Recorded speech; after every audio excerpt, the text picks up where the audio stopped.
Welcome back. आप देख रहे हैं बनो अपना फाइनेंस मिनिस्टर और मैं हूं आपके साथ कविता थपलियाल। शो का वो पड़ाव जहां पर हम दर्शकों को शो में शामिल करते हैं और आपके सवाल लेकर आपकी लाइव फाइनेंशियल प्लानिंग करवाते हैं। इस वक्त अगर आप ऐसे दर्शक हैं जो हमारा शो लाइव देख रहे हैं, टीवी पर देख रहे हैं या यूट्यूब पर देख रहे हैं और अपने सवाल हम तक पहुँचाना चाहते हैं तो व्हाट्सएप कर लीजिए। एक तो झटपट नंबर आपकी स्क्रीन पर मैं फ्लैश कर हूँ और व्हाट्सएप में अपने पूरे फाइनेंशियल पोर्टफोलियो में आपके म्यूचुअल फंड्स कौन कौन से हैं, कितने की एसआईपी करते हैं, क्या क्या आपके जीवन के लक्ष्य है, घर खरीदना है, बच्चों की पढ़ाई लिखाई, शादी, खुद का रिटायरमेंट, जो भी आपको निवेश की प्लानिंग करवानी हो हमें व्हाट्सएप कर दीजिए। और अगर यूट्यूब पे हमें देख रहे हैं तो झटपट कमेंट बॉक्स पे अपने सवाल डाल दीजिए ताकि आपके सवालों को हम शो में शामिल करें और हमारे एक्सपर्ट आपकी लाइव फाइनेंशियल प्लानिंग करवाए। चलिए आगे बढ़ते हैं और मिलाती हूँ आपको हमारे मेहमानों से जो आपकी फाइनेंशियल प्लानिंग आज करेंगे। Gautam Kalia, senior vice president और head super investor Sher Khan by BNP Paribas, और Aditya Shah, founder Hercules advisor हमारे साथ जुड़ गए हैं। गौतम, स्वागत है आपका। और गौतम, आपके लिए हमारे पहले दर्शक भी फोन लाइन पर हैं, रमेश कुमार साहब। रमेश जी नमस्कार, गुड इवनिंग। कहाँ से बोल रहे हैं सर? मैम मैं करनाल से बात कर रहा हूँ। करनाल से बोल रहे हैं सर? हरियाणा जी। धन्यवाद, अपना सवाल आपने हमें भेजा। और HDFC टेक्नोलॉजी में आप SIP के जरिए निवेश कर रहे हैं, है ना? हाँ जी मैम। रमेश, इसके अलावा और कोई फंड है और निप्पॉन इंडिया मल्टी कैप आपके पास? ये 2 फंड्स हैं? हाँ जी, ये 2 फंड हैं। अच्छा, तो इनमें आप कुल मिला के अभी तक आपने 3000 की SIP शुरू की है? 3 महीने हो चुके हैं, है ना? 3 महीने हो चुके हैं। हाँ जी मैडम। कहाँ से सलाह ली आपने रमेश? ये मैम मेरा एक फ्रेंड म्यूचुअल फंड में इन्वेस्ट करता है पैसा, तो उसने मुझे बताया था कि तू भी इसमें इन्वेस्ट कर, तो मैंने भी उसके कहने पे ही इन्वेस्ट करना स्टार्ट किया है। अच्छा, तो शुरुआत में ही आपके दोस्त ने आपको एक टेक्नोलॉजी फंड जो कि एक सेक्टर स्पेसिफिक फंड है उसमें निवेश करने की सलाह दे दी? हाँ जी मैम। तो आपने जब आपने ये सलाह ली तो आपने क्या खुद कुछ होमवर्क किया? आपने खुद कुछ पढ़ा इस फंड के बारे में? आप समझते हैं कि म्यूचुअल फंड कैसे काम करते हैं? मैंने भी पढ़ा था, तो इसलिए ही मैंने इसमें लगाए हैं पैसे। ठीक है। आपको पता है कि फंड में निवेश करने पर, और अगर आप शुरुआत में ही किसी सेक्टर फंड में निवेश करते हैं तो आपको क्या क्या जोखिम उठाने पड़ सकते हैं, इस बात की जानकारी है आपको? हाँ जी, मुझे सारा बता दिया गया था। अच्छा, तो निवेश बढ़ाने की स्थिति में आप हैं? हाँ निवेश राशि मैडम, मेरे 5 साल बाद ना मेरे बेटे की +2 क्लियर हो जाएगी, तो मुझे उसके लिए 5 लाख रुपए चाहिए। तो मुझे उसके लिए ये 3000 रुपए की सिप बहुत है या बढ़ानी पड़ेगी मुझे इसमें? हाँ, तो कितना बढ़ा पाएंगे अगर बढ़ाने की सलाह देनी पड़े तो? 5000 के आसपास। चलिए, तो 3000 कर रहे हैं और 2000 आप बढ़ा सकते हैं, है ना? हाँ जी मैम। ठीक है। मुझे किस में इन्वेस्ट करना पड़ सकता है? जो नवी सिप खोलनी है, नया वो खोलना है, तो किस में इन्वेस्ट कर सकता हूँ मैं? ठीक है। चलिए बताते हैं आपको कहाँ निवेश कर सकते हैं और कितना आपको अपना निवेश शायद बढ़ाना भी पड़े। तो गौतम, इन्होंने अभी तक एक मल्टी कैप और एक सेक्टर फंड अपने पोर्टफोलियो में शामिल कर लिया है। तो 5 साल का समय है, बहुत ज़्यादा जोखिम हम इन्हें नहीं सुझा सकते, लेकिन इन्होंने क्योंकि एक टेक्नोलॉजी सेक्टर से ही शुरुआत की है तो जोखिम पहले अपना काउंट इन कर लिया है, ऐसा तो मुझे लगता है। लेकिन फिर भी मैं चाहती हूँ कि आप इनको सही राह पर लाने की कोशिश करें। बताएं, टेक्नोलॉजी फंड में क्या बने रहना चाहिए? मल्टी कैप से शुरुआत करना फिर भी एक बार समझ में आ सकता है, लेकिन टेक्नोलॉजी फंड से आपने शुरुआत की है और समय भी देखिए केवल 5 साल का है, और ऐसे में आपके पास बहुत एक टाइट रोप है इन्वेस्टमेंट होराइजन को लेकर, और फिलहाल निवेश बढ़ा भी पाएंगे तो 5000 रुपए ही कर पाएंगे। तो आप कैसे अपनी निवेश रणनीति को ये आगे बढ़ाएं? जी, बहुत सही कहा आपने कविता। तो रमेश जी, मैं आपको बस यही कहना चाहूंगा कि जोखिम ऐसी चीज है कि जब आती है और जब पोर्टफोलियो में आपको फिर सिर्फ लाल लाल दिख रहा है रंग, क्योंकि सब कुछ नेगेटिव है, आपने जो पैसे डाले वो भी डाउन जा रहे हैं, तब समझ में आता है कि जोखिम असलियत में है क्या। अभी 3-4 साल से जो मार्केट कोविड के बाद जो में पकड़ी है और रिटर्न दे रही है, वो उस करके हम जोखिम को बीच बीच में भूल जाते हैं कि जोखिम क्या चीज है मार्केट में। तो इसलिए मैं आपको यही सलाह दूंगा कि आप थोड़ा सा जोखिम कम लें।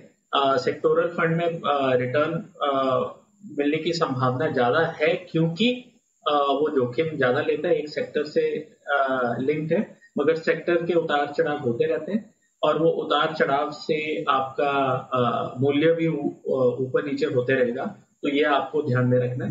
आपका मैंने पोर्टफोलियो देखा, आप चाहते हैं कि आप 5 लाख तक पहुंचे 5 साल में। आपके अभी 3,000 के हिसाब से आपका अगर 12% का रेट लगा है तो आपका 2.5 लाख बन जाएगा 5 लाख की जगह। तो आपको ये 6,000 के आसपास, 6,200 के आसपास लेके जाना पड़ेगा मूल्य हर महीने, जिससे आपका 12% के हिसाब से 5 साल में 5 लाख बन जाए। तो मैं अभी आपको बता देता हूँ जिसमें आप SIP करिए। तो एक ICICI प्रूडेंशियल ब्लू चिप है, उसमें आप नई SIP शुरू करिए 2,000 की, वो लार्ज कैप फंड है। मेरे asset emerging blue chip fund जो है उसमें आपका 1,000 रुपए चल रहे हैं, वो जारी रखिए। कोटक इमर्जिंग इक्विटी फंड जो है उसमें 1,200 की नई सिप शुरू करिए, और निपन इंडिया मल्टी कैप में 2,000 की सिप रखिए। तो आपका जो ये 1,000 जो टेक्नोलॉजी फंड में जा रहा है वो आप मेरे एसेट में शिफ्ट कर दीजिए। इससे क्या होगा कि आपका मूल्य 6,200 के आसपास बन जाएगा, और इस हिसाब से आपका 5 लाख बन सकता है 5 साल में 12% के हिसाब से। तो निवेश तो बढ़ाना होगा रमेश, और कुछ बदलाव भी करने होंगे जो गौतम ने आपको सुझाए हैं। कोई सवाल पूछना चाहते हैं आप गौतम से? नहीं ma'am. Alright, all the best. आगे बढ़ते हैं और अगला सवाल आदित्य के लिए होगा। आदित्य, स्वागत है आपका बनो अपना फाइनेंस मिनिस्टर में, और आपके लिए हमारे दर्शक का सवाल है इस्माइल का। नमस्कार।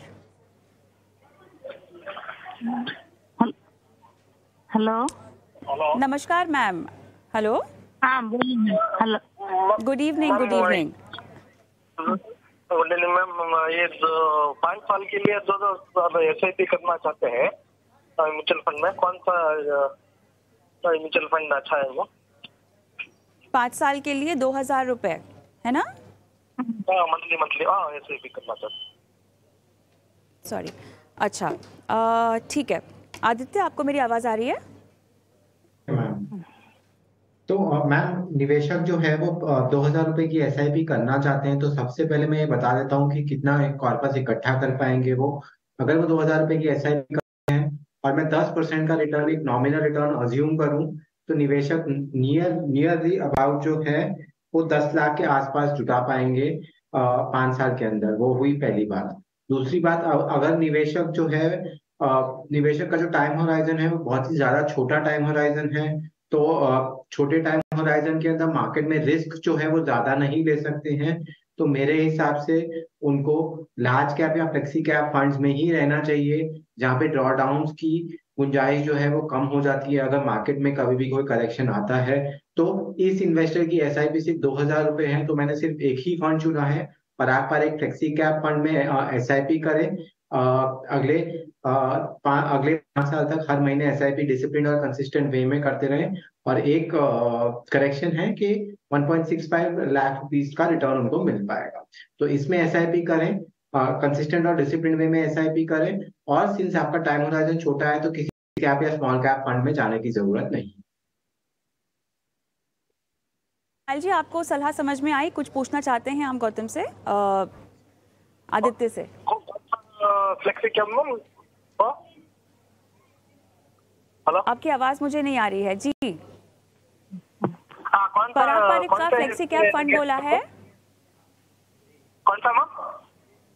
पराग पारिक का फ्लेक्सी कैप आपको रेकमेंड किया गया है। इस्माइल जी, आपको अगर आवाज़ नहीं आ रही है तो हम ये स्क्रीन पर भी फ्लैश कर रहे हैं, और यूट्यूब पर हमारा ये शो जो है दरअसल अपलोड किया जाता है, तो आप वहाँ पर भी अपनी सलाह सुन सकते हैं। आदित्य ने जो फंड के नाम बताए हैं उनमें आप निवेश की रणनीति शुरू कर सकते हैं। आगे बढ़ना चाहूँगी।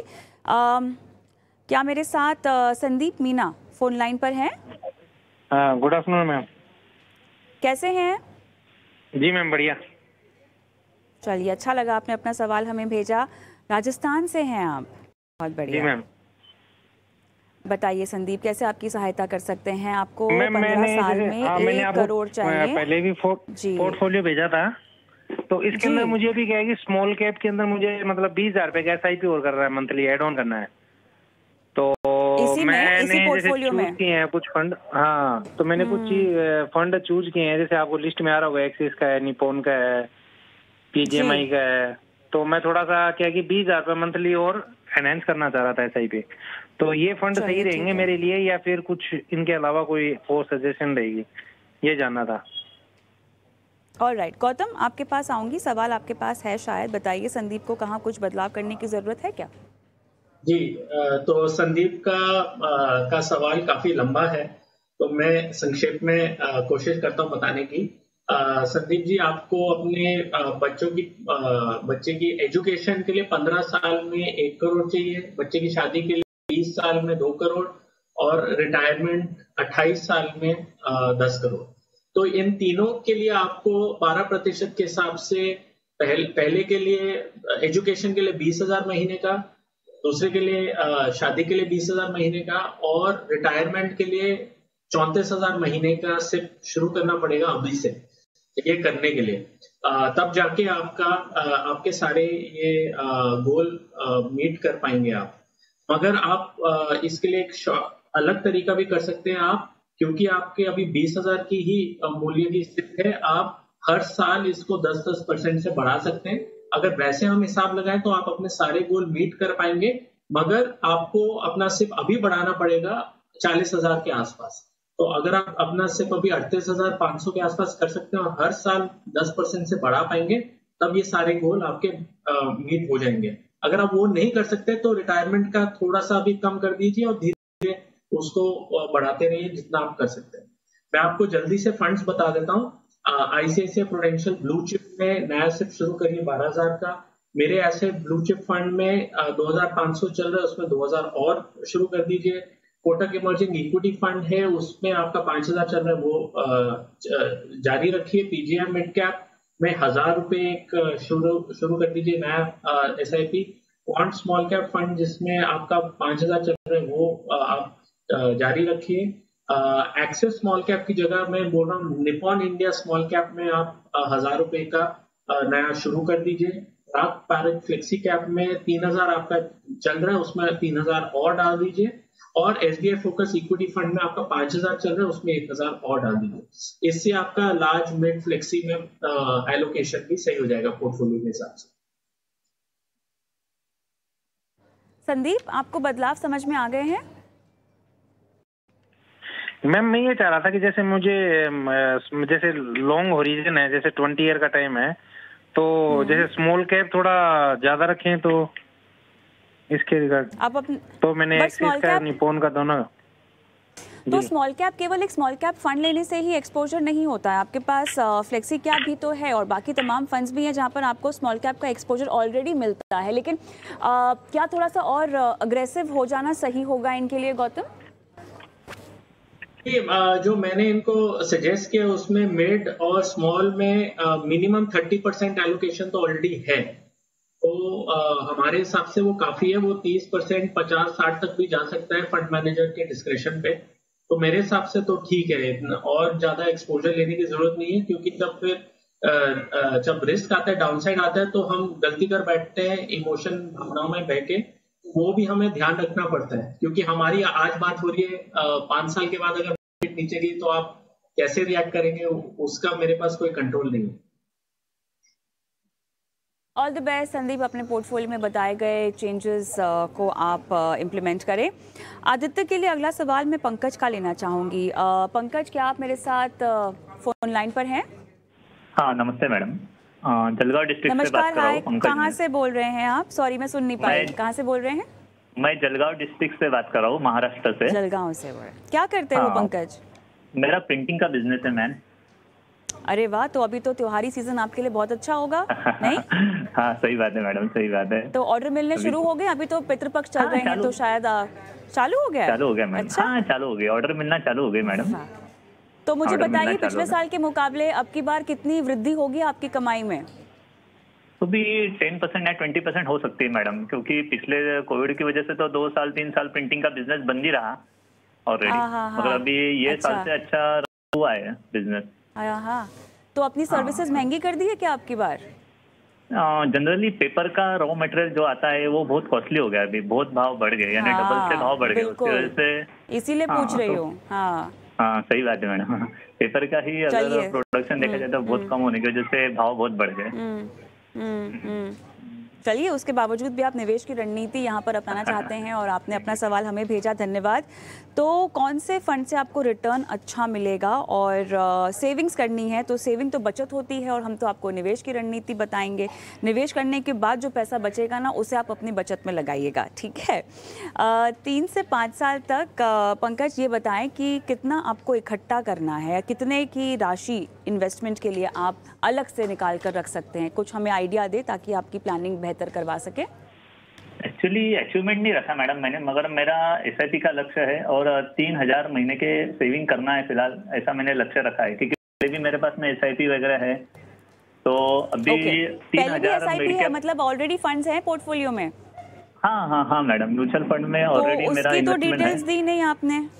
नहीं, उसकी डिटेल्स नहीं दी मैंने, मगर एक्सिस स्मॉल कैप में है, HDFC टॉप 200 में है। ऐसे दोनों तीनों फंड मेरे SIP चालू है, मगर अभी मुझे नए से 3000 रुपए मंथली सेविंग की एक मिड कैप फंड में करने की थी। एक्सिस स्मॉल कैप कहा और कौन सा कहा? HDFC टॉप 200 और एक्सिस, HDFC टॉप 200 और एक कोटक महिंद्रा का है। कौन सा?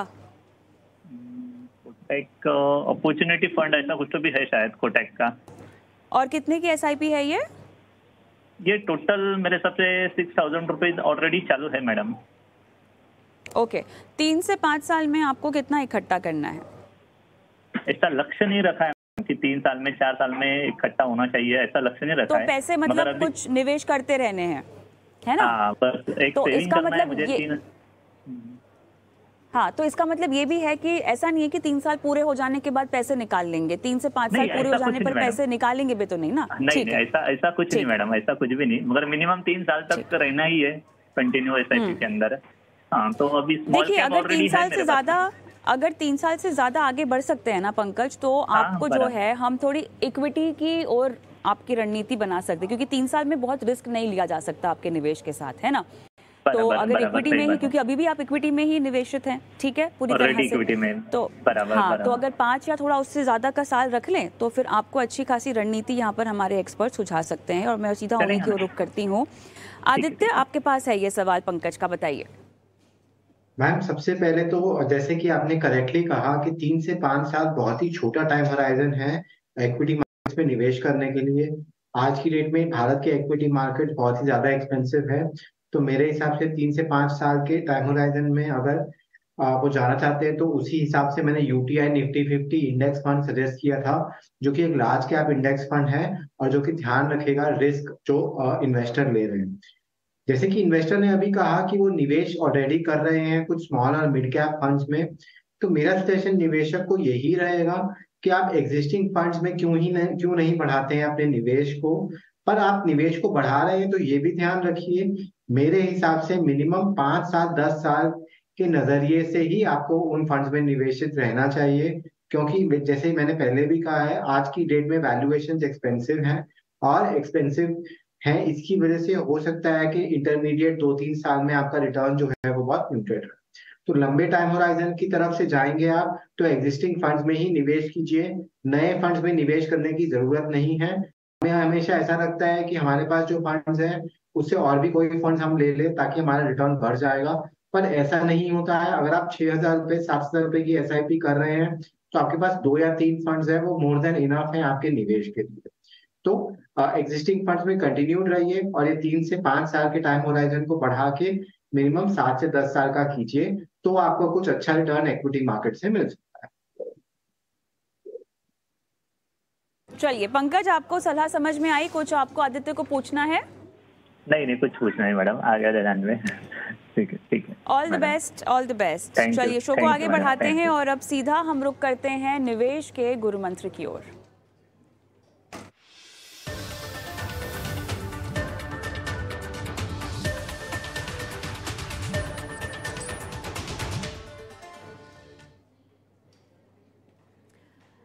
गौतम, आपके पास आऊंगी, बताइए निवेश का गुरु मंत्र आपका क्या है? जी, मैं ये कहना चाहूंगा कि सब दर्शकों को कि आप फाइनेंशियल प्लान जरूर बनाइए, मगर उसको हर 6 महीने और हर साल एक बार ही रिव्यू जरूर करिए। देखिए, प्लान तो आप बना देंगे, मगर प्लान में हम 12% के हिसाब से या 15% या 8% के हिसाब से रिटर्न तो बना देते हैं। मगर ये याद रखिए कि आप अगर आज निवेश करते हैं और वो मार्केट गिरती है, आपने 100 रुपए डाला, वो मार्केट 20% से गिरती है तो आपका 80 रुपए बन जाता है। अभी वो 80 को वापस 100 बनाने में आपको 25% रिटर्न कमाना पड़ेगा। तो वो थोड़ी चीजें जो है वो हमारे हाथ से बाहर है और ये मार्केट का उतार चढ़ाव चलते रहेगा। तो इसलिए आप फाइनेंशियल प्लान जरूर बनाएं, मगर उसको हर 6 महीने या हर साल रिव्यू करें, क्योंकि मार्केट आपके फाइनेंशियल प्लान के हिसाब से नहीं करेगी। मंत्र मैम, जैसे कि हम थाली में रोटी सब्जी दाल राइस खाते हैं, वैसे ही हमारे पोर्टफोलियो के अंदर एक एसेट एलोकेशन होना चाहिए। एसेट एलोकेशन का मतलब क्या? 4 एसेट क्लासेस होते हैं, रियल एस्टेट, डेट, इक्विटी और गोल्ड। इन चारों एसेट क्लासेस में आपका निवेश होना चाहिए। सिर्फ और सिर्फ इक्विटी मार्केट में आपका निवेश हो वो सही नहीं है, और सिर्फ और सिर्फ आपका इक्विटी मार्केट में निवेश ना हो वो भी सही नहीं है। हम इंडियंस जो है वो फिक्स डिपॉजिट और रियल एस्टेट के ऊपर बहुत ज्यादा डिपेंडेंट है। ऐसा बिल्कुल भी नहीं करना है। सही मात्रा में आपको सारे एसेट क्लासेस में निवेश कुछ रुपए करने हैं। जैसे कि आपके पास 100 रुपए हैं तो 20 रुपए इक्विटी में लगाइए, 20 रुपए डेट में लगाइए, 40 रुपए रियल एस्टेट में लगाइए और 20 रुपए गोल्ड में लगाइए। तो ऐसे एसेट एलोकेशन क्रिएट कीजिए। एक अच्छे प्रोफेशनल से एडवाइस दीजिए कि क्या एसेट एलोकेशन होना चाहिए और उसके तहत निवेश कीजिए मार्केट में। मेरे ख्याल से निवेश के इस गुरु मंत्र के साथ शो को भी यहीं समाप्त करते हैं। बहुत बहुत धन्यवाद गौतम आपका और आदित्य, आपका समय निकाला दर्शकों की फाइनेंशियल प्लानिंग की। और जाते जाते एक अहम बात दर्शकों को, क्योंकि निवेश की बातें हम करते रहते हैं इस पूरे शो में, इनफैक्ट पूरे दिन चैनल पर भी आप जो है कमाई और निवेश के नुस्खे आपको मिलते रहते हैं, लेकिन आखिर में इक्विटी में निवेश आपको क्यों करना चाहिए? अगर ये एक ऐसा सवाल है जो अभी तक आप समझ नहीं पा रहे हैं और साथ ही आप ये भी सोच रहे हैं कि इक्विटी बाजार में निवेशकों का निवेश क्यों बढ़ रहा है, दिलचस्पी क्यों बढ़ रही है, हिस्सेदारी भी क्यों बढ़ रही है, इस समझाइश को देते हैं इस वीडियो के जरिए। देखिए।